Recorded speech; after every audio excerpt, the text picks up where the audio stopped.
From Orange County and the campus of Chapman University, this is the Chapman Business Report. Talking the national economy on this edition of the Chapman Business Report. Dr. Esmael Adibi, as always, our commentator joins us, and we're also talking your forecast revision. Yes. Because you put out for 35 years a national economic forecast and regional, which we'll get to next time, and now your revision comes mid-year. Most importantly, I want to talk, how did you do? Pretty good. So far, so far we're right on track. A lot can change in 6 months, but as we talk in June of 2014, yeah, we issued our forecast, as you recall, November of 2013 for 2014. End of November. End of November, okay, if you want that few more days. And basically the most comprehensive variable that we really target is real GDP. That's right. The growth at the national level. Mm-hmm. At that time, we said the growth is going to be 2.2% for the year 2014. And now the revision shows exactly we're on right target, 2.2% for this year. No change in real GDP growth. But remember, one factor. When we forecasted in November, we thought just it would be equally distributed among the 4 quarters in 2014.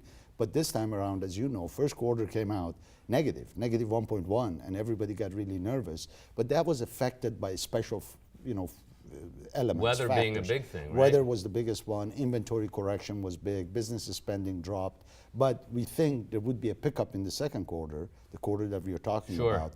Close to 3.5%, and that would average it again 2.2%. So for the year, we're right on target. We think growth is going to be 2.2%, slightly better than last year, which was about 1.9%. Okay, and here's the red figure you're talking about for, have we had the last revision yet to the first quarter? No, we haven't got it. There would be another revision, but most likely it's going to be up or down by like 0.1 or 0.2%, not big changes. But you think starting in the second quarter we start Second to pop? quarter should be really awesome. Driven by? Mostly inventory and business spending. Remember, inventories typically go first quarter goes down because businesses, build up for Christmas, holiday season, then they draw on it, and then second quarter and third they start building it.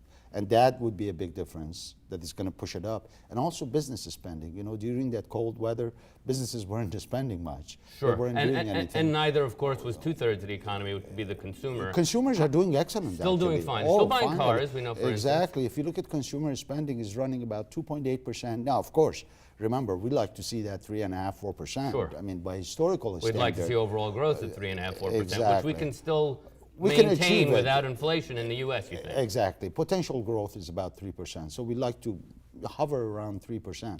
But when you come to the consumer spending, it's holding up about 2.8% for good reason. There are a couple of factors helping consumers. Of course, job creation is kicking in. Income is gradually improving. But then when you look at home value and the stock market, those two combination feels consumers more optimistic.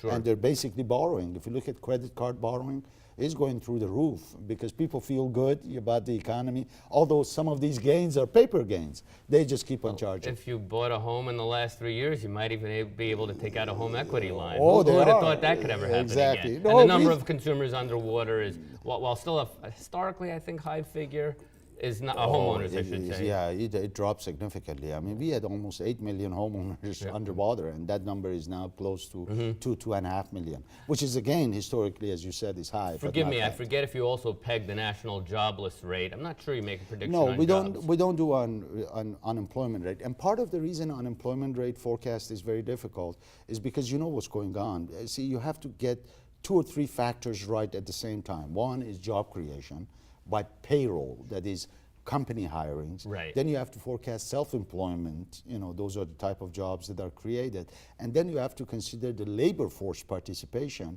And as you know, labor force has been dropping significantly, and that partly explains why unemployment rate has gone down. Actually, I wouldn't be surprised to see unemployment rate tick up gradually. As all the cover, we have a big, we sit here, college graduates are now entering the job market. Exactly, We have big, high school, yeah. For the next foreseeable future, big college graduating classes. We assume they're going to participate. Yeah, we so hope this figure, we want them, to participate. As you mentioned, below 63%, that's an all-time low. All-time low. And you have to assume that's largely because they're still discouraged workers out there. Yeah, or- see, typically, let's because there's so much discussion, if I may, let me spend a couple of minutes on that, just to very quickly explain what's going on.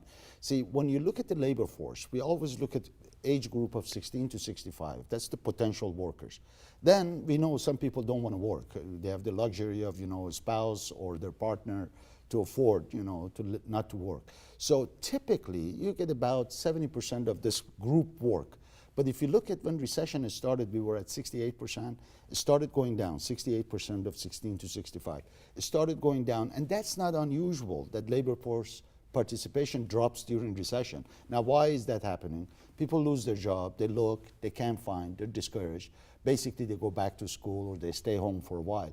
What is really peculiar, and it's hard to understand, is as economy improves, you're going to see labor force participation increasing, and it is not. And that is, by the way, there's no clear answer why. There are a couple of explanations, but neither one of them covers the whole, Sure, I believe April of 2014, nearly 300,000 jobs. Might have been the best month we've had in the 5-year recovery. Should we, by the way, do we call it a recovery anymore, or is it an expansion? No, it's expansion now. See, it's a slow expansion. Yeah, just again to explain to our audience is when job growth goes down, when we lose job, we lost about 8.6 million. As long as you're gaining those 8.6 million, we call it recovery. Sure. Once you regain all, and gained we did the that last 8.6 month, million. we gained 8.6 million. We'll get at to the state national in level. Southern California in our next segment, but I think we're about at the same. The state recovered almost all the job with the exception of 25,000. If next month we gain 25,000, California also recouped And as all we're going, the job the losses. state's going at a, exactly at that pace easily. So we just recovered, but again, we don't want to get too excited about it, unfortunately, because all the jobs that we gained to make up for the losses, not necessarily are full-time jobs and not necessarily high-paying jobs. Not the same mix. We've only gained back Exactly. half the construction jobs, for instance, and which are manufacturing, good-paying and middle-class manufacturing. jobs. Let's talk some other. Let's see how you did going back to late November. Pretty right on the fiscal deficit, and nice to see us get out from 7 figures. Actually, we'll even do a little better than the 560 billion. Yeah, well, our of forecast red. for 560, we think now is going to be 492 billion. Still, it's a big deficit. Tax increase, but also people have capital gains. Economy is improving. People are paying more personal taxes, and at the same time, stock market is doing good. There's lots of capital gain that is kicking in.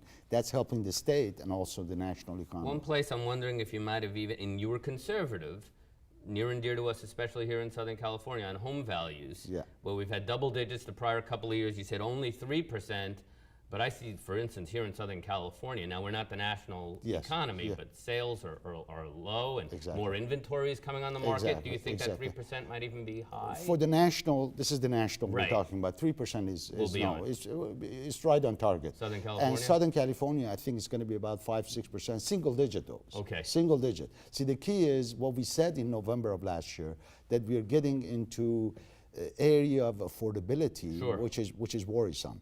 Remember, prices have gone up, rebounded double digits, some areas over 20%. Income is growing. Income is not growing. Mortgage rates have all of them ticked up a little bit. But back to 9-month lows, and we're still just 36, it's still slightly above 4%. But it still is not making up with such an increase, rapid increase in prices. If not for that, affordability would be back to 2006 levels. Exactly. So what is happening, affordability, relatively speaking, is getting basically worsen. It's less affordable. And at the same time, what is important to remember, that investors are out of the market, nationally and locally. Lots of home sales over the last couple of years, 12 and 13, was ignited by investors walking into the market and gobbling grabbing. up foreclosures and short sales, and those are... Especially in California and Orange County, let's say, those investors are disappearing. The landscape has changed. Prices are too high for them to make quick money.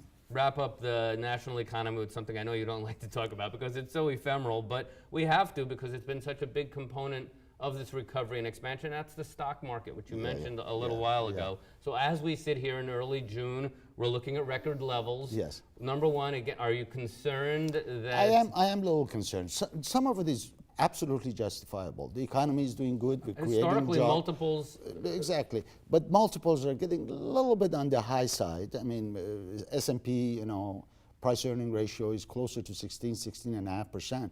But putting it within the context of low interest rates, that is, the alternative is not there, and the easy money is still out there, cheap money, so still the money is pouring in there.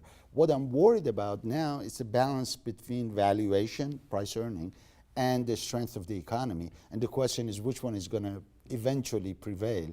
And I think we're coming to that break-even point between these two, so I'm a little cautious. Yeah, the time-honored principle is that ultimately earnings are what are going to sustain share prices. Yeah, exactly. We'll take up the California and regional, the Southern California economy, the forecast revision with Dr. Esmael Adibi in our next segment of the Chapman Business Report.